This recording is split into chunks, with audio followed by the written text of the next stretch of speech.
कंपनियां तय करती हैं। भिन्न भिन्न रिटेलर्स का कमीशन अलग अलग परिस्थिति के अनुसार तय होता, ताकि उसमें एक स्वस्थ व्यावसायिक प्रतिस्पर्धा यानी एक हेल्दी बिजनेस कंपटीशन बना रहे। पर वो बता रहा है कि पहली बार ऐसा हुआ है कि कमीशन सरकार ने तय किया, और वो ये भी बता रहा है कि कमीशन किसका तय किया? होलसेलर का। देखिए, एक महत्वपूर्ण बात यह है कि मैन्युफैक्चरर के लिए पैसे का इनपुट अधिक होता है, क्योंकि उसे इंडस्ट्री लगानी पड़ती है, चलानी पड़ती है। रिटेलर को दुकान रखनी पड़ती है। होलसेलर जो है वो तो एक प्रकार का इंटरमीडिएट व्यक्ति होता है, उसका कमीशन यानी होलसेलर जो है वो पूर्णतः कमीशन के आधार पर चलता है, और सर्वाधिक कमीशन उसका,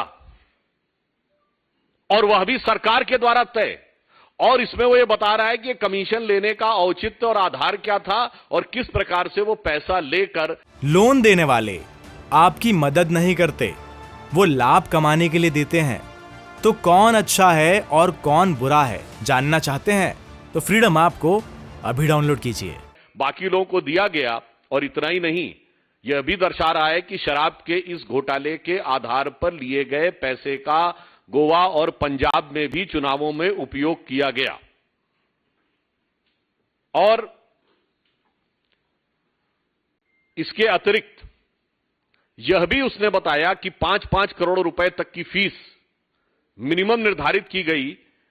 और यह वो हम नहीं बोल रहे हैं, जो अवेलेबल वीडियो है आज, जो दिल्ली में सर्कुलेटेड है, उसमें वो कह रहा है कि 5 करोड़ इसलिए रखा गया कि छोटा मोटा प्लेयर आने ना पाए।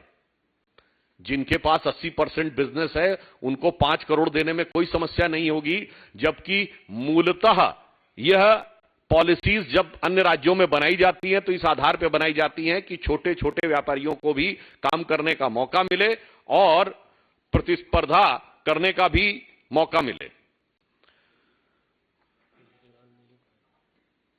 अब ये स्ट्रिंग देखने के बाद एक बार मैं पुनः याद दिलाना चाहता हूं, ये वही व्यक्ति हैं अरविंद केजरीवाल जी, भारत के इतिहास के एकमेव व्यक्ति जिन्होंने संवैधानिक पद पर कहा था कि अगर कोई तुमसे पैसा मांगे तो स्टिंग बना लेना, हम उस स्टिंग के आधार पर ही कार्रवाई कर देंगे।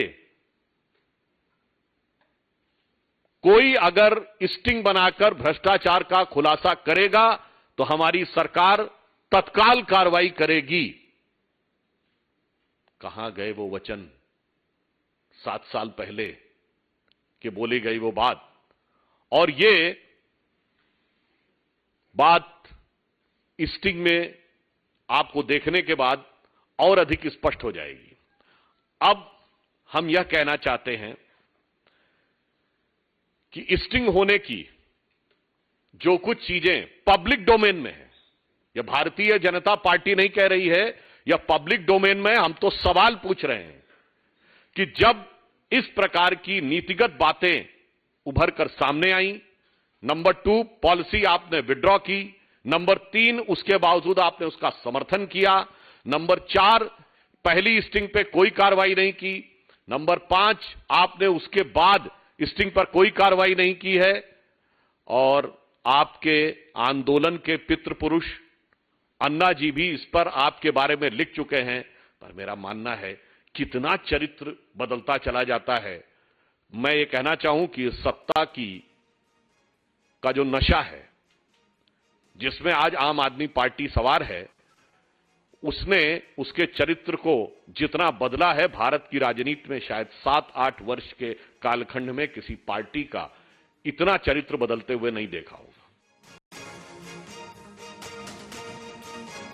लोन देने वाले आपकी मदद नहीं करते, वो लाभ कमाने के लिए देते हैं।